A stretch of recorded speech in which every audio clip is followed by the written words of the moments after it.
magpe-prepare lang po ako ng lulutuin ko para lunchtime. Ang oras ko ngayon is ang oras ko ngayon is 8:54.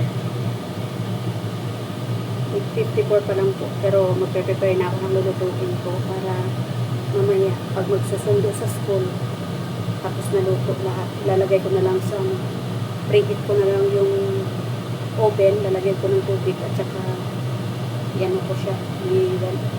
Lalagay ko doon ng niluto ko. While magpe-prepare, ayan, nanonood ng live ni Teresa Francisco. Shout out. Prepare po muna tayo. Mag-ano ako, gigisa ako ng sitaw. Ginayat ko siyang maliliit.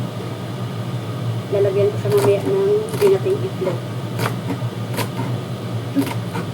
Kasi kung aadubuhin ko to, hindi kakain yung mga alaga ko. Tapos, nagpakulo na ako nagtatsyang na ako ng spirits para sa soup. Ngayon nakasalang na. Nilagyan ko na kamatis, sibuyas, at saka yung pork ribs. Nilagyan ko ng cooking wine at asin. Nakulo na siya dyan. Ayan po siya. Pakita ko sa inyo.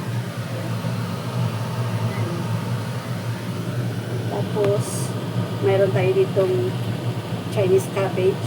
Yan. Isusutay lang natin yan siya sa oil at saka sa garlic. Lagyan ng asin. Tapos, salmon. Mag-steak ako ng salmon.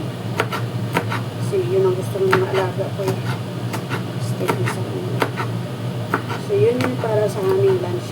Pasensya na po kayo kung medyo maingay yung background gawa ng exhaust fan.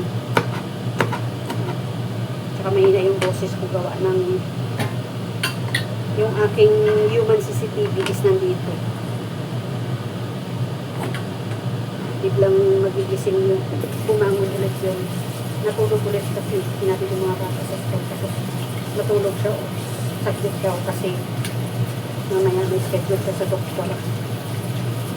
Iniwan ko. Kaya nag-check na naman siya ng kanyang isip. Sana all.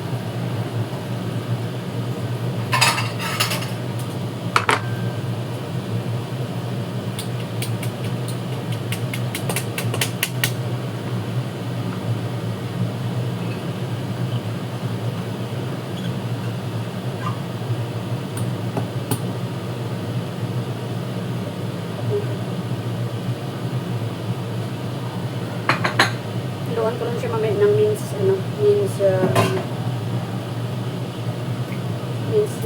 onion.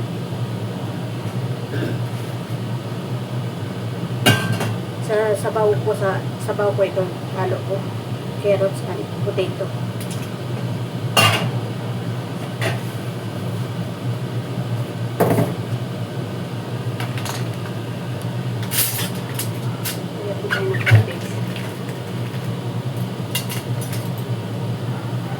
Ganito po ang routine ko araw-araw. After ng preparation nito, start na ng lulutuin para hindi na pabalik-balik sa baba. Habang naglilinis, babalik na naman magluluto. Isang luto na lang kasi lalagay ko sa i-preheat ko yung oven. Lalagyan ko sa tubig. Tsaka para hanggang mamaya warm pa rin ang pagkain.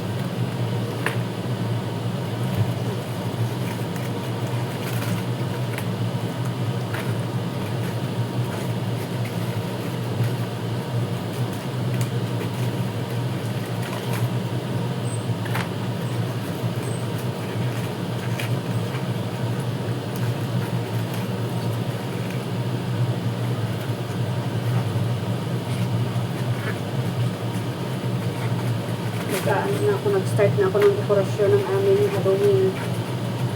And then, sa Friday, mayroon ditong gaganapin din yung birthday party ng dalawa kong alaga. Kasi nung October 9, birthday ni Bunso, 7 years old na siya. Tapos si panganay naman, nung 15 birthday niya. nag-11 na siya. Tapos yung papa nila birthday ng 24. Pero yung celebration lang para sa dalawang bata. Para yung mga kaklase nila.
So hanggang dito na lang po.